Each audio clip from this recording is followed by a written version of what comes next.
Hello divine souls, कैसे हैं आप सभी लोग। आई होप आप सभी लोग बहुत अच्छे होंगे। और आज के इस वीडियो में मैं आपको बताने वाली हूँ इस वक्त में डीएम और डीएफ की लाइफ में क्या क्या चीज़ें चल रही हैं और आगे क्या होने की संभावनाएं हैं। जैसे कि मुझे ड्रीम्स के थ्रू, कुछ साइंस के थ्रू बहुत सारी चीज़ों की क्लैरिटी मिल रही है। और वो क्लैरिटी जो है हम सभी की लाइफ में एक नए स्टेप की तरफ लेकर जा रही है।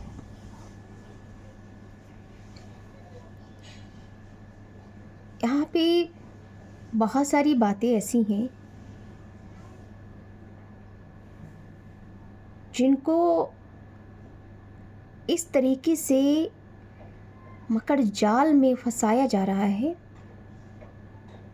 कि उनके कंक्लूज़न तक पहुँचा ही ना जाए।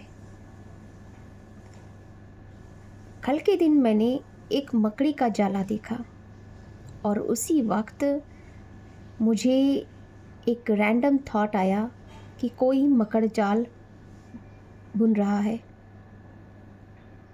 और उसमें आपको फंसाने की कोशिश कर रहा है, कर सकता है, कर रहा है।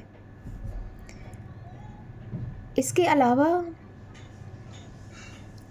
एनर्जी का मकड़ जाल बहुत हैवीली तौर पर हो रखा है। डीएम और डीएफ दोनों अपनी एनर्जी को समझने की कोशिश कर रहे हैं, पर इस तरीके से हैवी मैनिपुलेशन एनर्जी का हुआ है कि वो एक नतीजे पे पहुंच ही नहीं पा रहे हैं। माइंड पूरी तरीके से ब्लॉक हो जा रहा है। कभी उनका दिमाग कुछ कहता है, कभी उनका दिमाग कुछ कहता है, कभी वो इस नतीजे पे पहुंच रहे हैं, कभी उस नतीजे पे पहुंच रहे हैं, कभी उसकी तरफ पुलिंग हो रही तो कभी उसकी तरफ पुलिंग हो रही। यानी कि दो स्ट्रिंग के बीच में आपका काउंटर पार्ट या आप खुद फंसे हो सकते हैं। पहली चीज़ तो ये। दूसरी चीज़, आपको लोग जानबूझकर बर्डन देना चाहते हैं। जानबूझकर आपको लोग अपने सर्कल में इंडल्ज करना चाहते हैं। मैंने एक ड्रीम देखा फुल मून के दिन। उसमें मैंने देखा कि कुछ व्यक्ति साइकिल पर कुछ बोरियां, पत्थर से भरी बोरियां उसमें बांधते हैं और रास्ते के बीचों बीच में खड़ी कर देते हैं। उधर से एक व्यक्ति बाइक से आ रहा होता है और मैं ये सब नज़ारा देख रही होती हूँ। और वो जिन्होंने बोरियां बांध रखी हैं वो उस व्यक्ति को मारना चाहते हैं। वो चाहते हैं कि वो व्यक्ति ख़त्म हो जाए। जब वो बोरियां उतारेगा साइकिल से, वो साइकिल हटाएगा, अपनी बाइक से हटेगा, उतरेगा और बोरियां हटाए, तब तक वो लोग उस पर अटैक कर देंगे और उसको ख़त्म कर देंगे। तो मैं देखती हूँ कि तो मुझे लगता है कि इस व्यक्ति की जान ख़तरे में है और मैं उससे कहती हूँ कि तुम अपनी बाइक से उतरना नहीं और तुम या तो वापस चले जाओ या साइड से निकल करके चले जाओ। कैसे भी करके जाओ, तुम उतरो नहीं अपनी बाइक से, क्योंकि अगर तुम उतरते हो और ये साइकिल से बोरियां हटाते हो तो तुम मारे जाओगे। तो ये बात जब मैं उस व्यक्ति से कह रही होती हूँ तो वो व्यक्ति सकपका जाता है कि आखिर ऐसा मैं क्यों कह रही हूँ।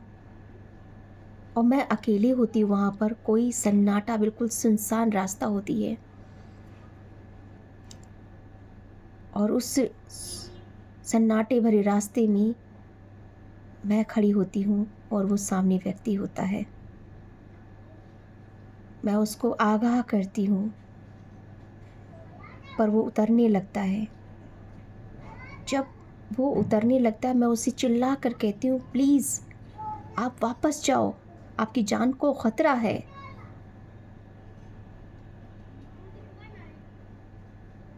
तो वो कुछ पल के लिए मेरी बातों पर विश्वास कर जाता है और वो जहाँ पर खड़ा होता है वहीं पर खड़ा रह जाता है, वो आगे नहीं बढ़ता है।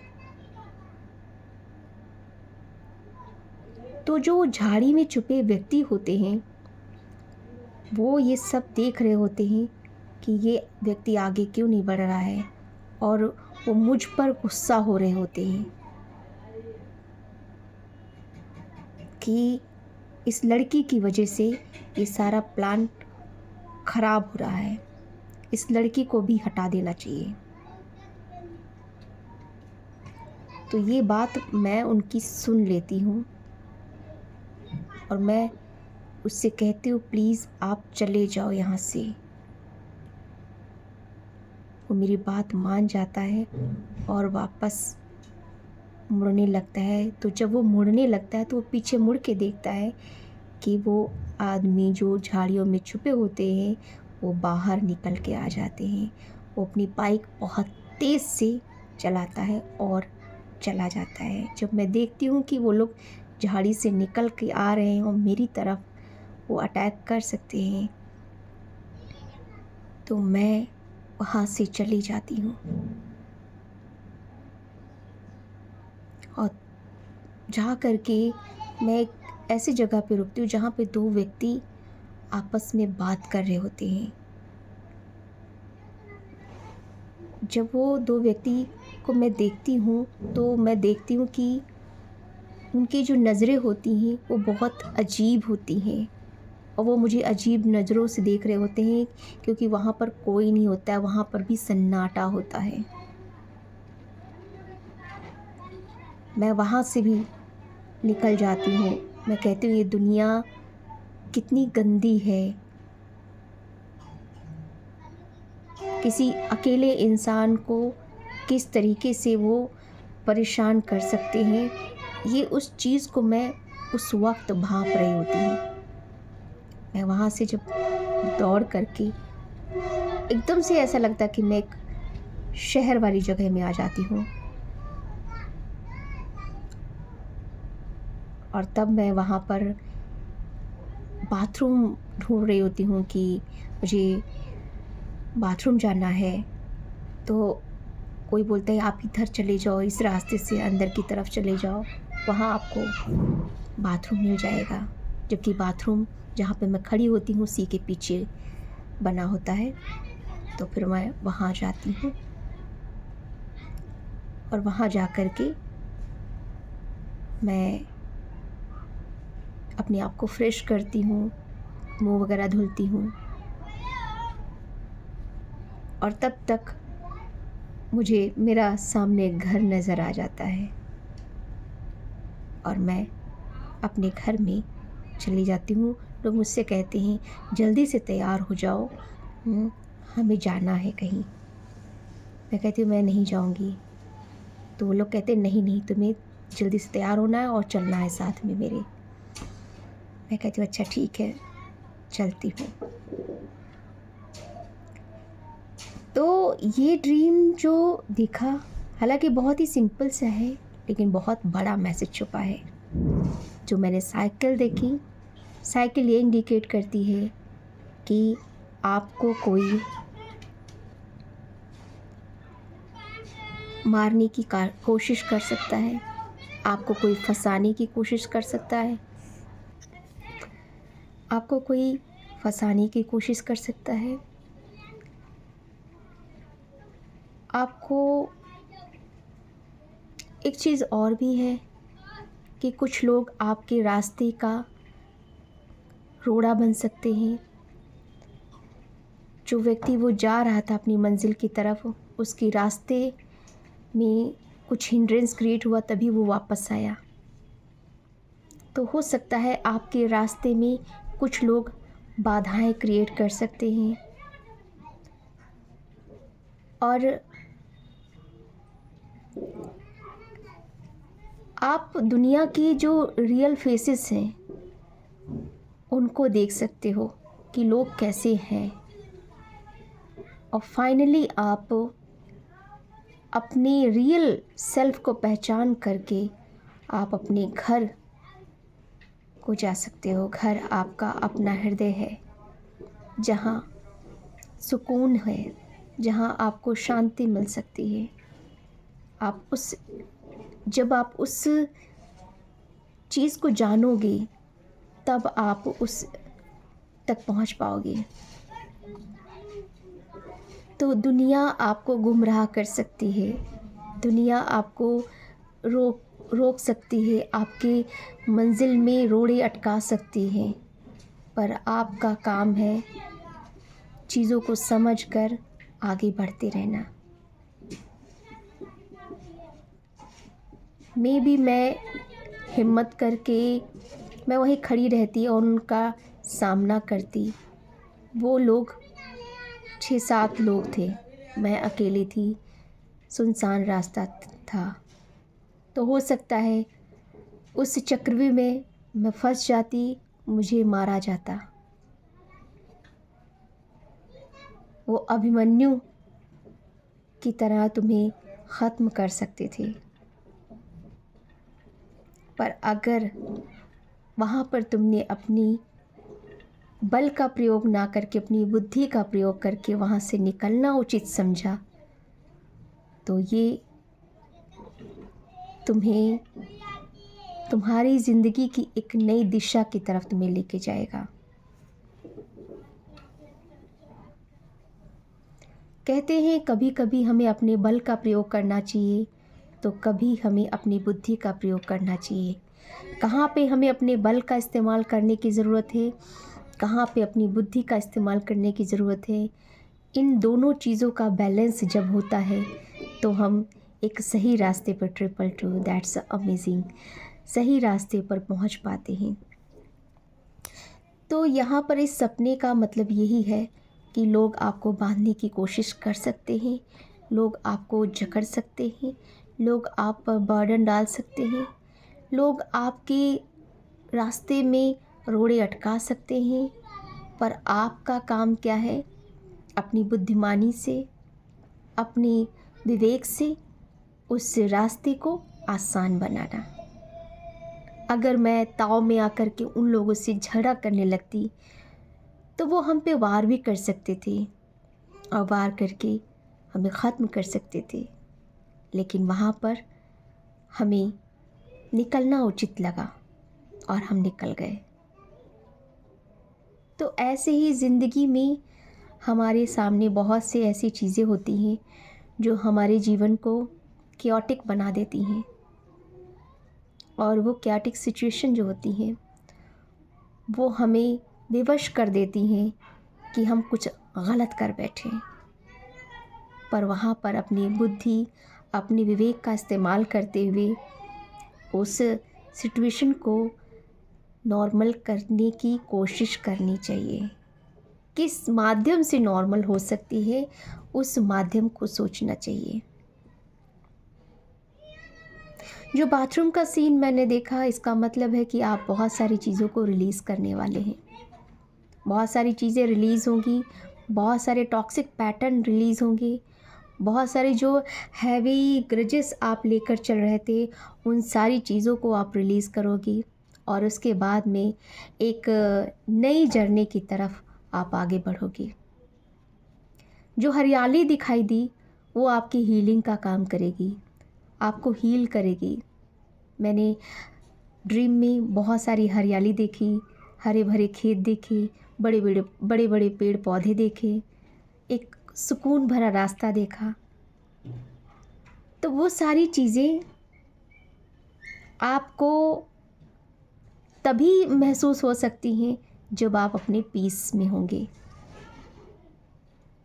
तो दौड़िए मत, भागिए मत, हैस्टी डिसीज़न मत लीजिए। भागम भाग भरी ज़िंदगी से आप वो सारा सुकून खो देंगे जो सुकून आप ठहर कर पा सकते हैं। किस चीज़ के पीछे भागना, किस चीज़ को पाने की तमन्ना करना, सब कुछ यहाँ छूटने के लिए है।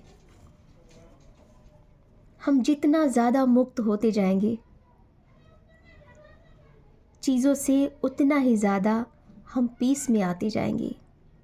खुद को जो हमारा जो फील्ड जो वेसल है, यानी हमारा जो बॉडी है, जो बहुत सारे इमोशंस से, बहुत सारे रागों से, बहुत सारी चीज़ों से भरा पड़ा है, उन सब को धीरे धीरे करके रिलीज़ करना ही हमारे जीवन की मुक्ति का द्वार है। जब हम उन सारी चीज़ों को रिलीज़ कर देते हैं तो हम मुक्त हो जाते हैं। तो यहाँ पर 1551 मिरर नंबर 555, तो यहाँ पर ये चीज़ें आपको बताती हैं कि आप जितना ज़्यादा अपने आप को फ्री करते जाएंगे, लेकिन गो विद द फ्लो के साथ। यहाँ पर ये नहीं है कि आप किसी भी इमोशंस को सप्रेश करके रखो। सप्रेश जितना करोगे उतना ही ज़्यादा सिचुएशन जो होगी वो क्योटिक होती जाएगी। आपको इमोशंस को सप्रेस नहीं करना है, आपको अपने इमोशंस को समझना है और उसको अच्छे से हैंडल करना है। जब आप अपने इमोशंस पर काम करना सीख जाएंगे तो आपके इमोशंस में ठहराव आ जाएगा। बहुत सारे लोगों को शिकायत है कि मैं बुक्स नहीं पढ़ती। This is true. मैं बुक्स से ज़्यादा खुद को पढ़ने में बिलीव करती हूँ। अगर आप खुद को पढ़ोगे ना, आपको हर वो चीज़ मिलेगी जो बुक्स में ऑलरेडी अवेलेबल है, लेकिन वो आपके अंदर भी अवेलेबल है। But you need to read, you need to connect with yourself, then you can find yourself.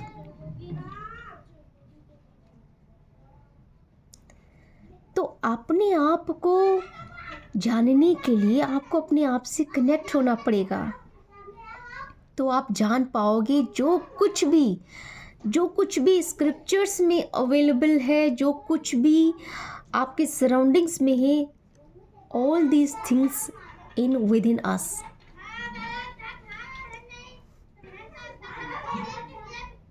तो सारी चीज़ें हमारे अंदर ऑलरेडी विद्यमान हैं, बस उनको नज़र भर देखने की ज़रूरत है। और हाँ, एक चीज़ और भी मैंने पढ़ी है कहीं पर कि, हाँ पढ़ी नहीं है, मैंने वीडियो देखा है कि आप इस संसार में रहकर ही खुद को समझ सकते हैं, और ये बात बिल्कुल सत्य है। आप मुक्त यहीं से होंगे। आप ये सोचिए कि आप इस शरीर को त्याग देंगे तो मुक्त हो जाएंगे, नहीं। आप जब तक आप अपने सभी डिज़ायर से परिपूर्ण नहीं हो जाएंगे, आपकी सारी डिज़ायर फुलफिल नहीं हो जाएंगी, तब तक आप मुक्त नहीं हो सकते। एक भोगी ही योगी बन सकता है। कैसे? मान लीजिए आपके अंदर किसी से प्रेम की लालसा है, या किसी उस चीज़ को खाने की लालसा है, और आपने उसका स्वाद चखा ही नहीं है, तो आपका सबकॉन्शियस या अनकॉन्शियस माइंड उसी पर अटका रहेगा। और जब तक आप अटके हो, आप पार कैसे पाओगे भाई? पार पाने के लिए आपका वहाँ से निकलना ज़रूरी है। तो जितनी भी आपके मन के अंदर डिज़ायर है, आप जितनी डिज़ायर लेकर के आप अपने जीवन की आपने शून्य से शुरुआत की थी, वो सारी डिज़ायर आपकी जब तक नहीं फुलफ़िल होंगी तब तक आप मुक्त नहीं हो सकोगी। जो आपकी जो पेंडिंग डिज़ायर्स हैं, जब हम एस्ट्रोलॉजी की बात करते हैं तो आपके पेंडिंग डिज़ायर्स जो हैं वो राहु आपके सामने लेकर आता है। राहु का कार्य यही है, जो आपकी जितनी भी डिज़ायर हैं वो आपके सामने लेकर आएगा। किसी भी जन्म में आपने वो डिज़ायर रखी थी, वो डिज़ायर आपके सामने आती रहेंगी। अगर उस डिज़ायर को पूरा करने में आप कामयाब हो जाते हैं तो उस डिज़ायर से आप मुक्त हो जाएंगे। आपकी जितनी भी आपकी डायरी में आपकी डिज़ायर्स हैं वो जब तक नहीं फुलफ़िल हो जाएंगी, जब तक उन सभी डिज़ायर्स में जो सभी इस संसार में विद्यमान रागों से आप मुक्त नहीं हो जाते, तब तक आपकी मुक्ति संभव नहीं है। और ये मुक्ति तभी संभव है जब आप ईश्वर के द्वारा रचित सभी रागों का उपयोग नहीं कर लेते। उसके बाद में आपकी मुक्ति संभव हो जाती है। तो इस वक्त में बहुत सारे डीएम और डीएफ के माइंड जो है ना बहुत ही ज़्यादा कन्फ्यूज़न में है। उस कन्फ्यूज़न से आप अपने आप को निकालिए और आत्मा के स्तर पर जुड़ने की कोशिश कीजिए। जो भी आपका डिवाइन काउंटर पार्ट है, पहले तो आप खुद से कनेक्ट होइए, उसके बाद में आप अपने डिवाइन काउंटर पार्ट के बारे में सोचिए। जिस समय आप अपने आप से कनेक्ट हो जाओगे उस वक्त आपको आपका डिवाइन काउंटर पार्ट खुद ब खुद नज़र आ जाएगा और आप ये फील ही नहीं करोगे कि वो आपसे अलग है।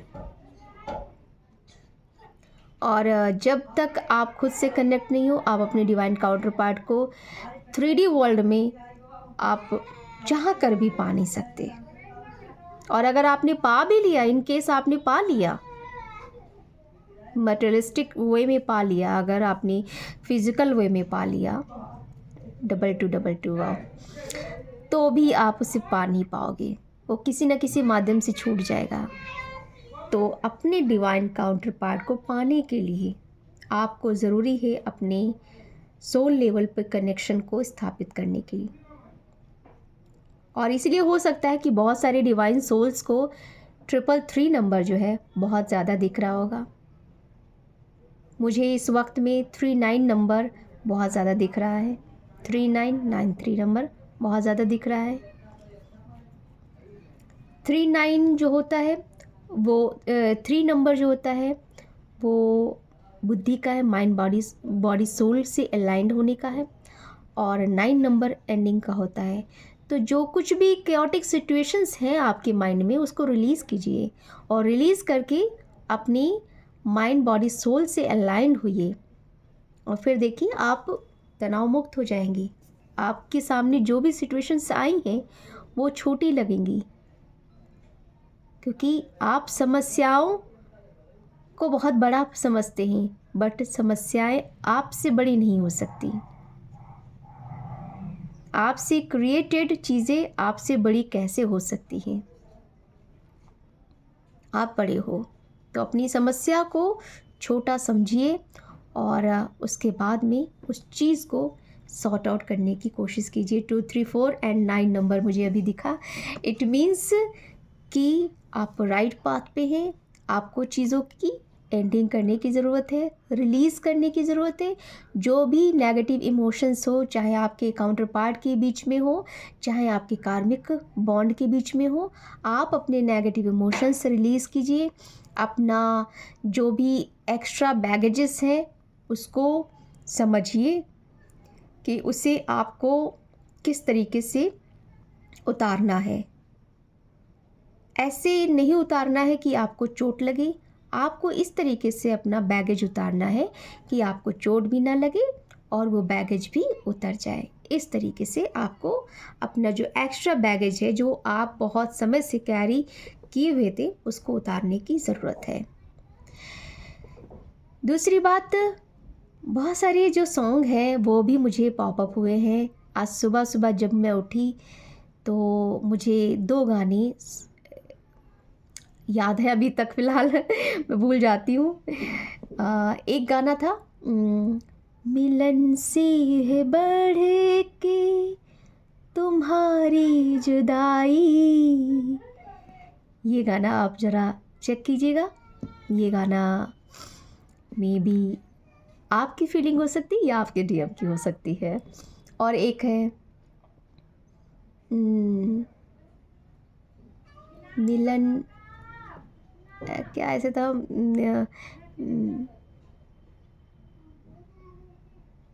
मिलन है, मिलन है जुदाई है, ऐसा कुछ था, मुझे याद नहीं आ रहा है।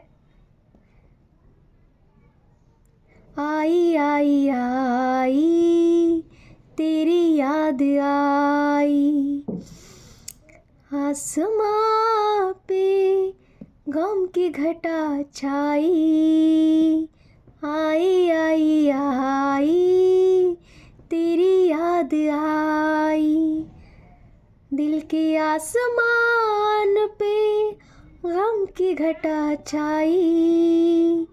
आई आई आई तेरी याद आई। एक गाना और था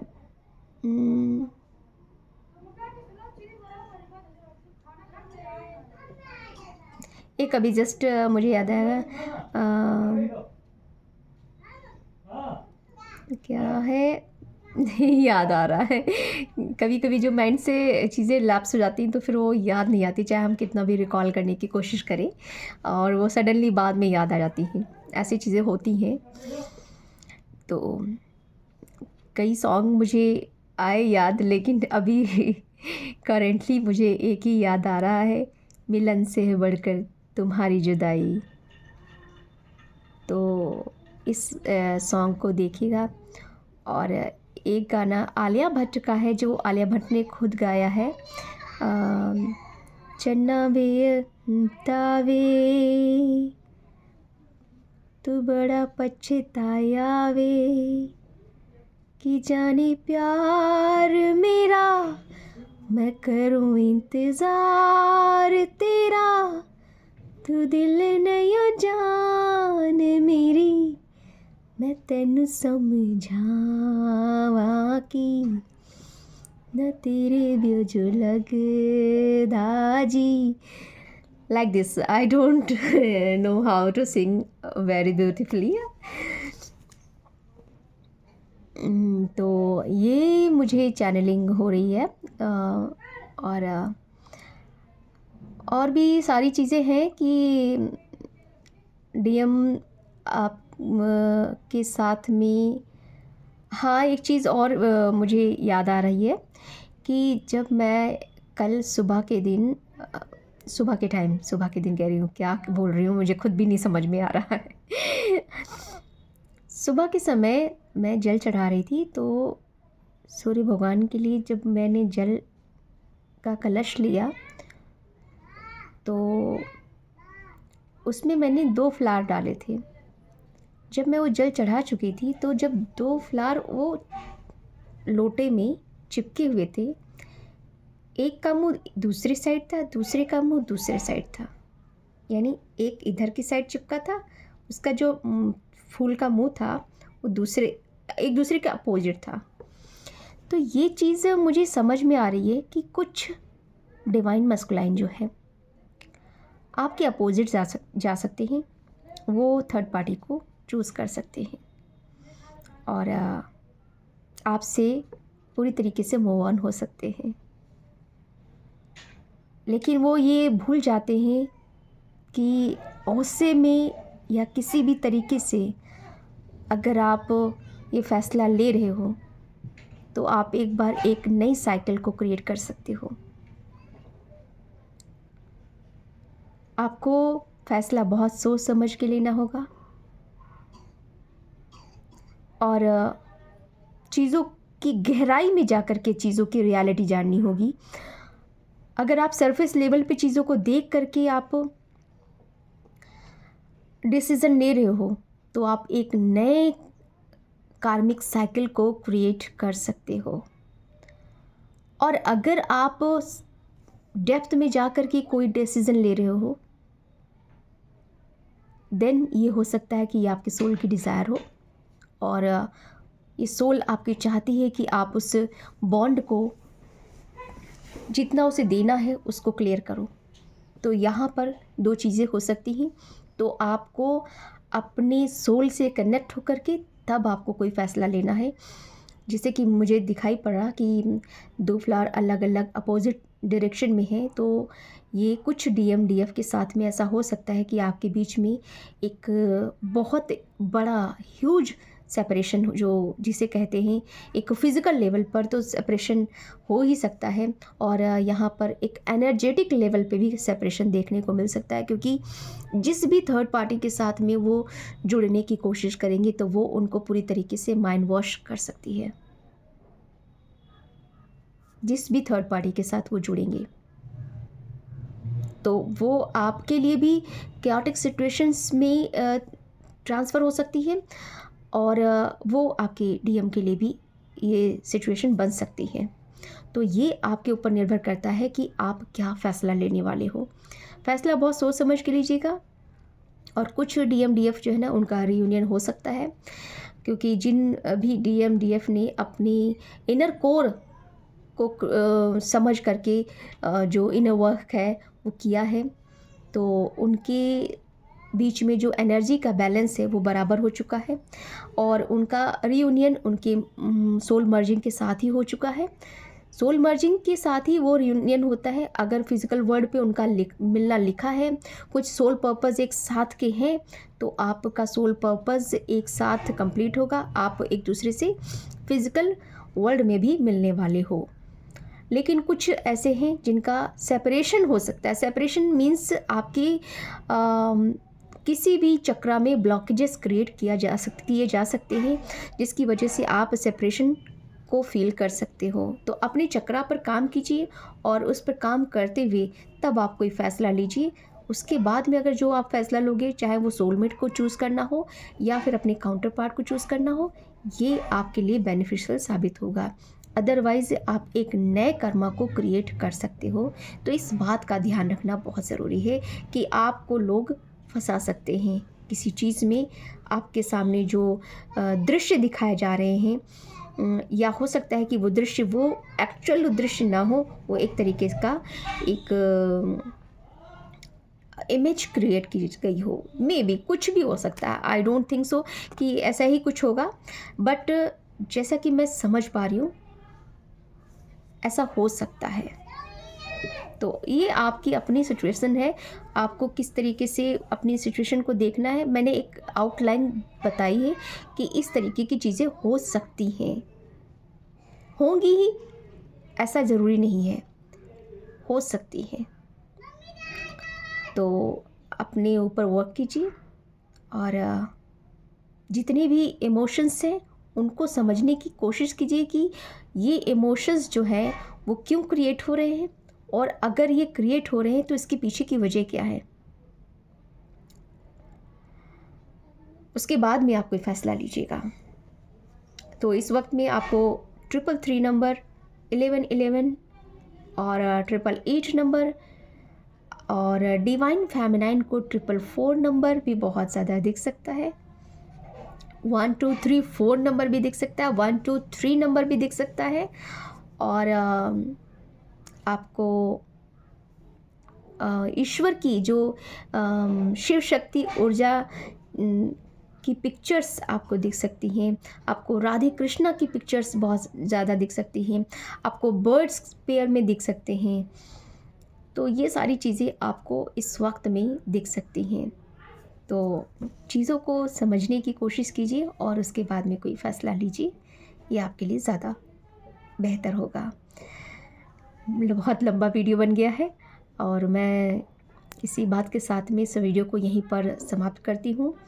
कुछ त्रुटि हो गई हो या कुछ शब्दों का इधर से उधर हो गया हो तो प्लीज़ सार को समझने की कोशिश कीजिएगा। 444 नंबर और शब्दों पे ज़्यादा मत जाइएगा, उस भाव को समझने की कोशिश कीजिएगा कि मैं क्या कहना चाह रही हूँ। अगर आप भाव को समझेंगी तो आपको समझ में आ जाएगा कि एक्चुअल में मैसेज मैं क्या देना चाह रही हूँ। 3 4 5 दैट्स अमेजिंग थिंग। सो इसी बात के साथ में इस वीडियो को यहीं पर वाइंड अप करती हूँ। अपना ख्याल रखिए, खुश रहिए और ईश्वर पर फेथ बनाए रखिए, यही बहुत है। क्योंकि ईश्वर पे फेथ जो है ना, वो आपकी जर्नी को आसान कर देगा। ईश्वर पे फेथ यानी खुद पे विश्वास होना होता है, और जब आप खुद पे विश्वास नहीं करते हो तो फिर कोई भी चीज़ पॉसिबल नहीं हो सकती। जय श्री कृष्णा।